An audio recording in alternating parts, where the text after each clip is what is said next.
चुप हो जाओ, कितना शोर कर रही हो, तुम्हारा चीता खड़ूस भाई जाग जाएगा, पता नहीं उनके गुस्से का। चलो जल्दी हाथ चलाओ। अन्वी और मीसा जयपाल की जैकेट की जेब से जयपाल की गाड़ी की चाबी निकाल रही थी। जब मीसा ने अन्वी को बड़ी सावधानी बरतने के लिए बोला, तुम इतनी डरपोक क्यों हो निशा? भला ये भी कोई काम है? मेरे ये बाएं हाथ का कमाल है। देखना, मैं नहीं डरती तुम्हारे उस देश छोड़ू भाई से, जिनकी ना तो कोई शक्ल है और ना ही कोई अकल। चाबी निकाल कर अभी कमरे से दोनों निकलने ही वाली थी कि अचानक कमरे की लाइट ऑन हुई और अन्वी की टक्कर सीधा जयपाल से हुई। ये तुम इतनी आधी रात को गाड़ी की चाबी चुराकर कहाँ निकल रही थी, बताओ? वह भाई अन्वी को सर्दी लग रही थी, उसे सूप पीना था। हम आपको जगाना नहीं चाहते थे। ठीक है निशा, तुम बाहर जाओ। और गुस्से से बोला, उसे तो मैं सीधा करता हूँ। ये कहता वह अन्वी को कमर से जोर से पकड़ता दरवाजा बंद किया, दरवाजे के साथ चिपका गया। चलो आज फिर तुम्हारी मैं सर्दी दूर कर दूं, सूप से भी अच्छी करूंगा। चलो अब ये जिप खोलो। शाबाश। अन्वी पलटने ही लगी थी कि उसका सर किसी मजबूत बॉडी के साथ जाकर टकराया था। उसने बेकाबू डर से अपनी आंखें बंद कर ली और जुबान दांतों में दबा ली। मर गई मैं। उसके होंठ धीरे से फड़फड़ाए थे। जिस बात का डर था वही हुआ था। वो कैसे भूल सकती थी? जयपाल हर जगह पहुंच जाता। ये तो फिर हवेली थी। तुम यहाँ पर क्या कर रही हो छोटी सी गुड़िया? उसके कानों में झुकता हुआ वह जज्बात से भरे शब्दों में बोला था। उसकी भारी आवाज़ और नरम शब्द सुनकर वह बेचैनी से अपने पैर बदल कर रह गई थी। असल में उसने बहाना बनाने की बहुत कोशिश की, मगर उसका दिमाग अब बंद हो रहा था। और ये पहली बार नहीं हुआ था, बल्कि हर बार की यही कहानी थी।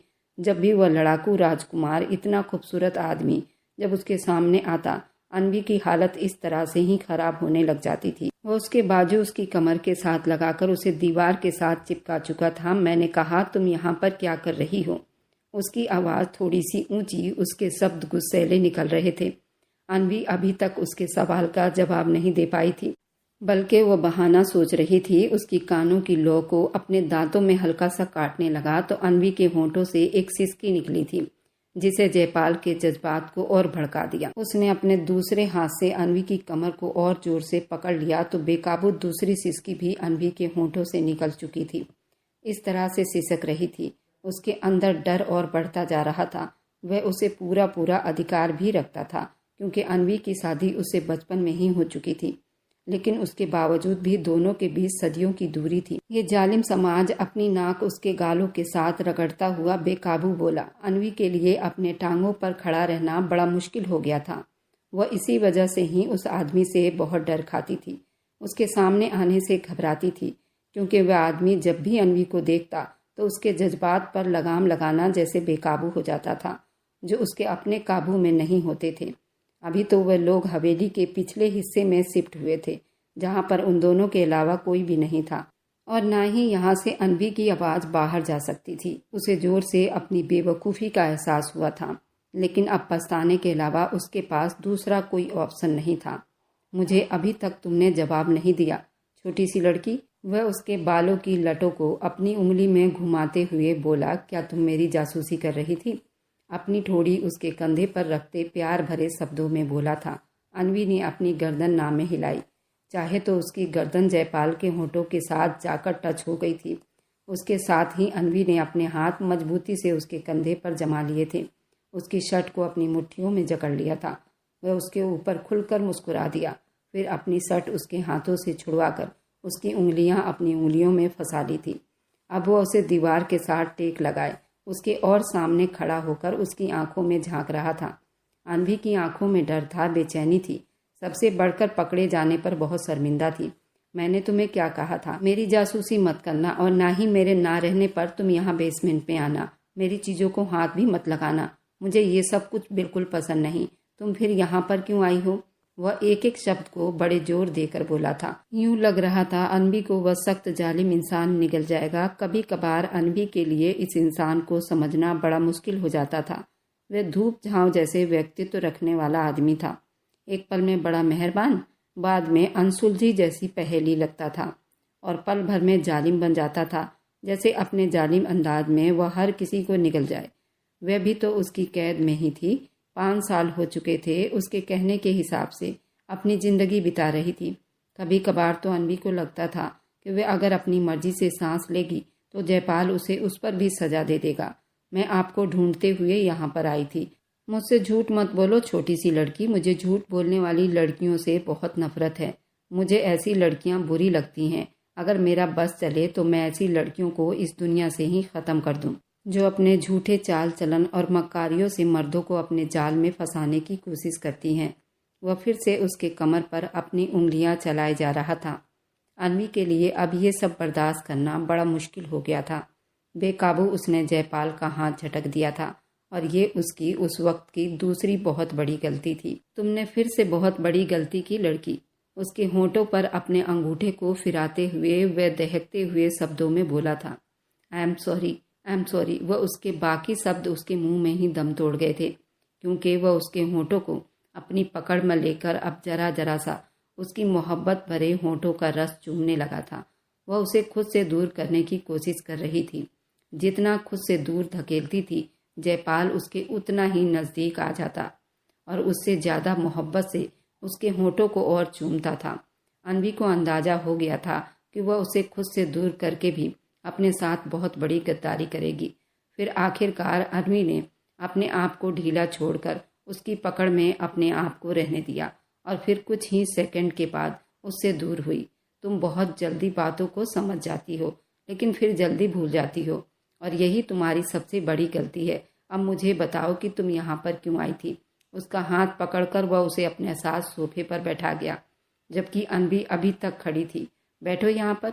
उसने अन्वी को अपने पास बैठने का इशारा किया था तो वो खाली खाली नज़रों से उसके चेहरे को देखने लगी थी। दूसरी नज़र वो बाहर के दरवाजे पर डाल रखी थी, जो कि बंद था मगर लॉक नहीं था, यानी अगर वो चाहती तो कमरे से भाग भी सकती थी। तुम जानती हो, जब तक मैं तुम्हें परमिशन नहीं दूंगा तब तक तुम यहाँ से 1 इंच भी नहीं हिल सकती।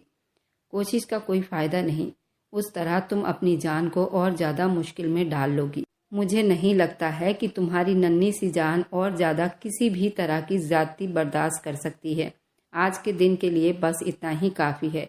उसके हाथों को धीरे से दबाते हुए उसे विश्वास दिलाने के अंदाज में बोला था, लेकिन अन्वी के सिर पर तो उस वक्त एक ही भूत सवार था। वह किसी तरह से उस इंसान की पकड़ से आज़ाद हो जाए और यहाँ से भाग जाए, वरना अगर जयपाल को सच पता चल जाता तो वो वहीं पर उसकी चिता को आग लगा देता, क्योंकि वसूलों के खिलाफ बाहर जाना या उसके खिलाफ आवाज़ उठाना उसकी बहुत बड़ी बेइज्जती थी। उसके वसूल सब लोगों के लिए एक जैसे ही थे। कम से कम अन्वी तो ये सोचती थी कि अब हकीकत क्या थी उसके बारे में या तो जयपाल ठीक से जानता था या फिर उसका भगवान। बैठो यहाँ पर, वो फिर से अपने शब्दों पर जोर देते हुए बोला। अन्वी ने बेकाबू थूक निगला और फिर वहाँ पर बैठने के बजाय उसने बाहर के दरवाजे की तरफ दौड़ लगा दी थी। जैसे ही उसने दरवाजे को हाथ लगाया, ऑटोमेटिक लॉक हो गया। बौखलाहट में उसने दरवाजे को पीछे की तरफ धकेलने के बजाय सामने की तरफ धकेल दिया था। जयपाल पहले से ही जानता था वह ये बेवकूफ़ी करेगी, क्योंकि वह उसके रग रग से वाकिफ था। उसको देखकर ही जयपाल का अंदाज़ा हो जाता था कि इस चूहिया के दिल में क्या चल रहा है। तुमने फिर से नादानी की, वो छोटी सी बेवकूफ़ लड़की। तुम्हें ये सब कुछ करके क्या मिलता है? तुम सोच भी नहीं सकती कि जब तुम इस तरह की हरकतें करती हो तो तुम मुझे मेरे दिल के और ज़्यादा महसूस हो जाती हो। मेरा दिल करता है मैं तुम्हें 1 सेकंड के लिए भी खुद से दूर ना करूं, बल्कि तुम्हें कहीं अपने अंदर छुपा लूं, कोई भी तुम्हें देख ना पाए, सिर्फ हम दोनों हो वहाँ। और फिर से भारी अंदाज में बोलता हुआ उसके पास जा रहा था। तुम मुझसे इतना क्यों भागती हो? उसको थोड़ी सी पकड़कर उसके चेहरे को ऊपर करते, अपनी नाक उसके नाक के साथ रगड़ते हुए, और वह बड़े ही रोमांटिक अंदाज में बोला था, मुझसे दूर हो जाओ जयपाल, कभी भी नहीं। तुमसे दूर होने के बारे में कभी अपने सपने में भी नहीं सोच सकता, और तुम्हारे लिए भी यही ठीक होगा कि तुम भी अपने दिमाग से इस तरह की फालतू बात निकाल दो। और अब मुझे सच सच बताओ, तुम यहाँ पर क्यों आई थी? मैंने तुम्हें 1000 बार ये बात समझाई है कि मेरी जासूसी करना बंद करो, इससे सिर्फ और सिर्फ तुम्हारा दिल ही टूटेगा। तो आप मुझे सच क्यों नहीं बता देते? आप कौन हैं और आप क्या करते हैं? अरे तुम्हें 1000 बार बताया, तुम्हारा पति बिजनेसमैन है और इस बिजनेस में तुम्हारे पति को काफ़ी लोग जानते भी हैं। तुम्हें आखिरकार ये बात समझ में क्यों नहीं आती है? क्या तुम्हें लगता है मैं तुमसे झूठ बोलता हूँ? हाँ, मुझे लगता है, क्योंकि आप 1 नंबर के झूठे इंसान हैं। उस दिन मैंने आपको बात करते हुए सुना था। आप किसी आदमी को जान से मारने की बात कर रहे थे। उसने बेकाबू अपने होठों पर हाथ रखा था और अपनी सिसकियां दबाने की कोशिश की थी। उसकी आंखों से आंसू बहने लगे थे, जिन्हें जयपाल ने अपने होठों से पी लिया था। कहते हैं कि किसी भी इंसान के बारे में हमें एक हद तक जानना चाहिए। जब हम किसी इंसान के अंदर घुसने की कोशिश करते हैं तो उससे सिर्फ अपने दिल को तकलीफ पहुंचती है, असल कुछ भी नहीं होता है। ठीक यही है कि जो कुछ मैं तुम्हें बता रहा हूँ तुम उस पर ही विश्वास रखो। ज़्यादा दिमाग चलाने की कोशिश मत किया करो। आप एक कातिल हैं, मैं जानती हूँ। अगर मैं कातिल भी हुआ तुम क्या कर लोगी? मैं पुलिस में जाकर आपके खिलाफ कंप्लेंट लिखवाऊंगी। पुलिस आपको पकड़कर ले जाएगी। क्या तुम्हें सच में ऐसा लगता है? हाँ, वह चिल्लाते हुए बोली थी। अपनी आवाज़ नीचे रखो लड़की। मेरे कान में दर्द होने लगता है जब तुम इतने ऊंचे शब्दों में बोलती हो। तुम जानती हो ना कि तुम्हारे अलावा किसी का ये शब्द बर्दाश्त नहीं कर सकता। वह एकदम ही गुस्से में आ गया। वह डरकर तेजी से पीछे की तरफ हटकर खड़ी हो गई थी। आप मान क्यों नहीं लेते कि आप कातिल हैं? क्योंकि मैंने कत्ल नहीं किया है। आज अगर मैं कातिल होता तो मैं तुम्हें बता देता। जैसे मैं आपको जानती नहीं हूँ कि आप एक बहुत बड़े मक्कार और एक जालिम इंसान हो। आप धोखेबाज भी हैं। उसके बावजूद भी तुम मेरे साथ रह रही हो। मेरा बस चले तो मैं कहीं यहाँ से दूर भाग जाऊँ। चलो, मैं तुम्हें परमिशन देता हूँ। अगर तुम चाहो तो मेरी ज़िंदगी से जा सकती हो। मैं तुम्हें नहीं रोकूंगा और ना ही तुम्हें कैद करने की कोशिश करूंगा। तुम मेरी तरफ से आज़ाद हो। मुझे उसके लिए डिवोर्स चाहिए। बेकाबू उसने अन्वी की गर्दन को अपने हाथों में दबोच लिया था। अन्वी जयपाल के बाजू को पकड़कर हटाने की कोशिश करने लगी, लेकिन वह उस जालिम की पकड़ से आज़ाद नहीं हो पा रही थी। छोड़िए मुझे, उसने अब टूटती हुई सांसों के बीच में ये बात कही थी। उससे पहले कि दुनिया जहाँ से बिल्कुल बेगाना बात कर रही थी, जयपाल ने उसकी गर्दन छोड़ी और वह ज़मीन पर गिर गई थी। उसने अपने घुटनों के आसपास अपने दोनों बाजू लपेट लिए थे। हिरनी जैसे डरी हुई थी, जयपाल को देखने लगी थी। आज तो तुमने ये बात कह दी। दोबारा अगर तुमने ये घटिया शब्द अपने मुंह से निकाला तो मैं तुम्हें जान से ही मार दूंगा। हवेली के पिछले हिस्से में तुम्हारी चिता भी यहीं पर जला दूंगा। तुम्हारे अवशेषों को ले जाकर गंगा जल में बहा दूंगा। लेकिन मैं तुम्हें डिवोर्स नहीं दे सकता। तुम मेरी पत्नी हो। तुम हमेशा मेरे नाम से ही पड़ी रहोगी और मेरा नाम भी इस वक्त तुम्हारे नाम के साथ जुड़ा हुआ है जब तक मैं मर नहीं जाता, चाहे भगवान मेरी मौत ही क्यों ना आ जाए। आपका नाम मेरे नाम से अलग हो जाए, वह चिल्लाते हुए बोली थी। फिर तो तुम्हें मेरे मरने की प्रार्थना भगवान से रोज करनी चाहिए। तो आज से ही शुरू कर दो पूजा पाठ करना और रोज भगवान से प्रार्थनाओं में मेरी मौत को मांगा करना। वह उसकी बातों का बुरा नहीं मान रहा था, बल्कि फिर से मुस्कुराते हुए अपनी राय दे रहा था। मैं आपसे बेहद नफरत करती हूँ, मगर मैं तुमसे बेहद मोहब्बत करता हूँ। बेवकूफ़ लड़की, मैं तुम्हारी सारी गलतफहमियाँ दूर करूँगा। तुम्हारे दिल में ये जो नफरत भरी हुई है, उसके दिल की जगह पर हाथ रखते हुए फिर धीरे से मसलते हुए उसकी सिसकियाँ निकलने लगी थी। उसने बेकाबू अपने सीने पर हाथ रखकर अपने सीने को छुपाने की कोशिश की थी। आखिर कब तक तुम खुद को मुझसे छुपाती रहोगी? कभी तो तुम्हें मेरे पास आना ही होगा। मैं तो उस दिन का इंतजार कर रहा हूँ जब तुम अपनी मर्जी से अपने आप को मेरे हवाले करोगी, मुझे कहोगी कि मुझे प्यार करो। ऐसा कभी भी नहीं होगा। उसी अंदाज में बैठे हुए बोली थी। जयपाल भी उसके बगल में घुटनों के बल बैठा हुआ था। ये दिल की बात है लड़की। जिस चीज़ से इंसान भागता है आखिरकार उसे उसी चीज़ के सामने आकर रुकना पड़ता है। कहीं ऐसा ना हो आपका ये घमंड भी हाथ से निकल जाए और फिर आखिरकार आपको मेरे पास ही आना पड़े। इसलिए कह रहा हूँ कि अभी से मेरे साथ ही संबंध अच्छे कर लो।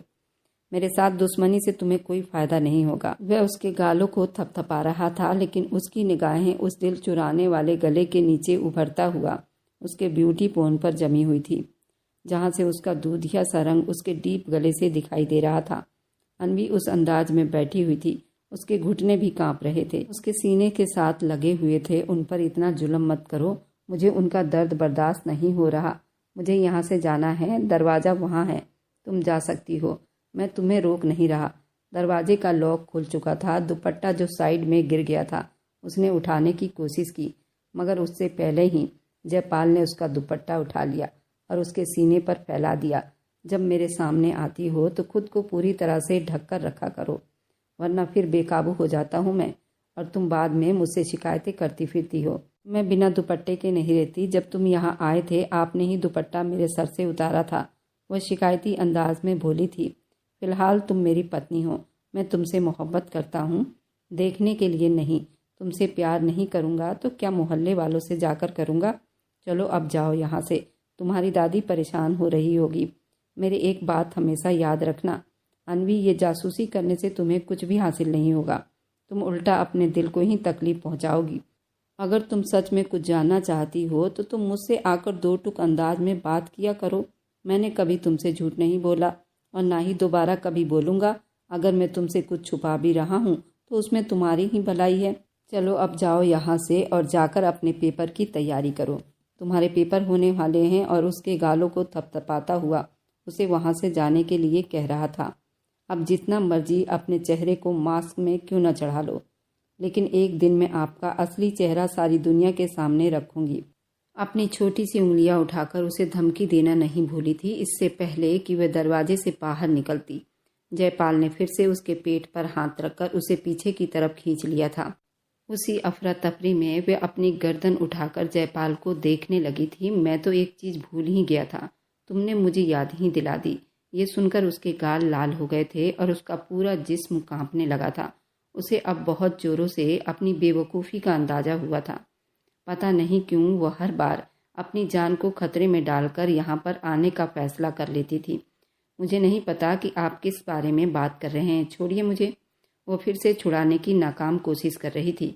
उसके सीने के साथ जा टकराई थी। आप बार बार मुझे टच मत करो, उसने जिस अंदाज में कहा था। जयपाल बेकाबू अपनी गर्दन पीछे की तरफ गिराकर हंसने लगा।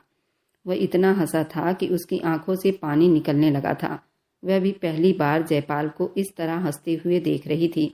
वह उसकी खूबसूरत हंसी में खो गई थी। जब वह फिर से उससे बात करते हुए बोला था, अगर मैं टच करूं तो तुम क्या करोगी? ये कहकर उसने जयपाल की बाजू में जोर से टक्कर मारी थी, लेकिन जयपाल पर कोई असर नहीं हुआ था। वह उसी अंदाज में खड़ा रहा। ना तो उसके होठों से सिसकी निकली और ना ही उसने अपने बाजुओं को पीछे की तरफ हटाने की कोशिश की। ये देखकर लड़की को खुद ही अपने पति पर तरस आ गया था। जब उसने अपने दांत पीछे की तरफ हटाए तो बेकाबू उसके गालों से होठों से निकला था, हे भगवान जी, ये क्या हो गया? ये आपकी मोहब्बत का सबूत है जो आपने अभी और इसी वक्त मुझे दिया है। अब ये सबूत मैं तुम्हारी दादी को जाकर दिखाऊंगा। उन्हें बताऊंगा कि हम लोग काफ़ी हद तक एक दूसरे के नज़दीक आ चुके हैं। अब उन्हें तुम्हारी विदाई मेरे साथ करनी पड़ेगी। नहीं, ऐसा नहीं होगा, मैं कभी तुम्हारे साथ नहीं आऊँगी। इस तरह के टेढ़े मेढ़े दांत सिर्फ आपके ही हैं। और उसके दांतों का मजाक उड़ाते हुए बोला था, मैं तुम्हारा टाइम और ज़्यादा ख़राब नहीं करना चाहता हूँ। चलो, मैंने कहा जल्दी से वह करो। मैं आपको किस नहीं करूँगी, आप बहुत ही गंदे हैं। अभी थोड़ी देर पहले तो जल्दी से बेकाबू हो गई थी, अब एकदम से तुम्हें क्या हो गया है? मुझे इस तरह से नखरे मत दिखाया करो। मैं एक औरत हूँ और एक औरत हमेशा नखरे ही दिखाती है। और थोड़ी देर पहले मैंने आपको नहीं बल्कि आपने मुझे किया था, वह भी जोर ज़बरदस्ती से, जो कि बहुत ही गलत बात थी। जब तुम नहीं करोगी तो मुझे ये सब करना ही पड़ेगा। ये कहकर वह फिर से उसके होठों पर झुक गया था। और मैं उस वक़्त तक तुम्हें किस करता रहूँगा जब तक कि तुम खुद मुझे प्यार नहीं करती हो।